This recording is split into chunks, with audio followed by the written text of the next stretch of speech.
All right, so today I'm going to be talking to you about the paradigm shift in our definition of gender in the United States. Now, I'm going to start off with a pretty confined example, something that kind of triggered a lot of the discussion. This is a young lady named Coy Mathias. This photo was taken in 2013, as you can see, when she was 6 years old and attending kindergarten.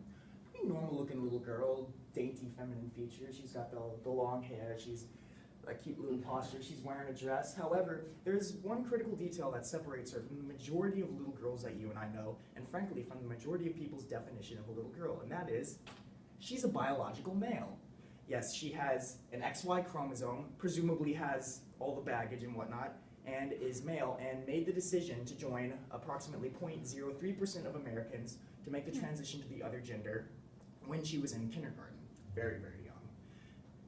Now this garnered national attention because she even used the bathroom of the gender for which she was going towards. She being a girl, made the decision to use the girls' restroom. Now this was all fine for the entire year that she did this in kindergarten. However, she had a meeting, or the principal confronted her parents at the end of the year, saying that moving forward, first grade onward, she would have to use the gender, or the bathroom of the gender that she was assigned at birth. So in her case, the males.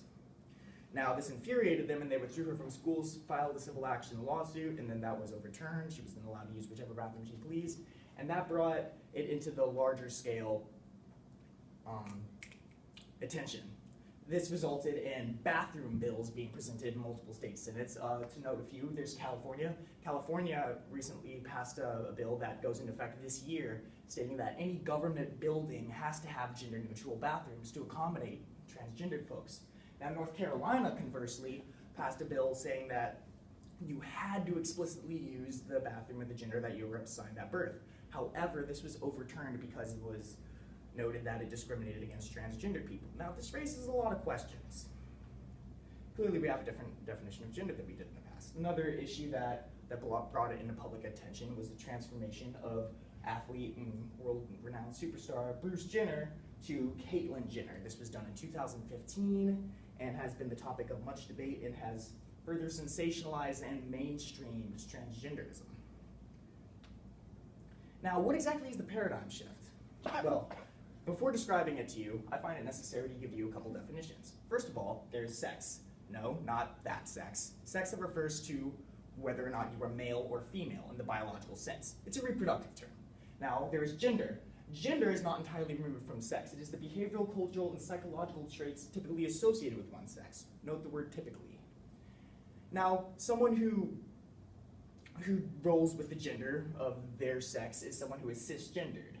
Someone who does not do so, or relates to another gender other than the one that corresponds to their sex, is considered genderqueer.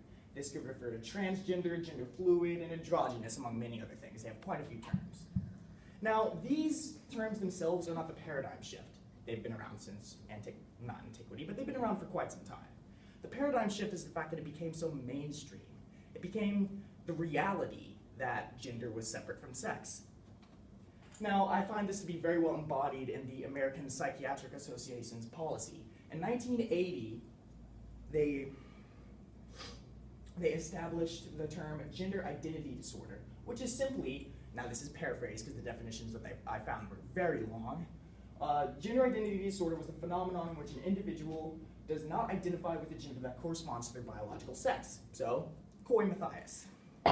Now, however, in 2013, in the midst of the Coy Mathias thing, along with a lot of the bathroom controversy, they changed it. They actually removed that in their 5th edition of their handbook. They removed that definition entirely and replaced it with gender dysphoria, which is the distress a person experiences as a result of the sex or gender they were assigned at birth.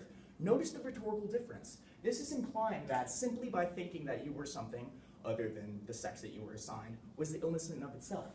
And this is saying that those feelings that you have, those negative feelings that you have from being the wrong gender, are the issue. Almost implying that the cure would be to roll with the gender that feels right. Now, academia has kind of been on the forefront of this. One example has been the University of California system has had 6 different gender options for the entirety of the 2000s. I think it started in the 90s. Now, more recently, the Common App and the Universal College application, both online things that people use to apply to multiple colleges at once, made it the option to have 6 different gender identities. Granted, you still had to specify your given sex, but you had multiple options on what to say about your gender. Now, what caused the mainstreaming of this idea? I've narrowed it down to the mainstreaming of feminism and the LGBTQ movement. Feminism established the importance of reconsidering gender role because if gender roles are so confined, then it could limit human potential.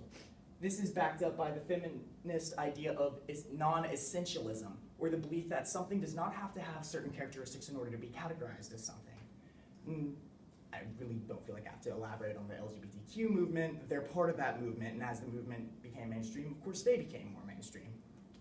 Now today I've talked to you about a paradigm shift, a very major one.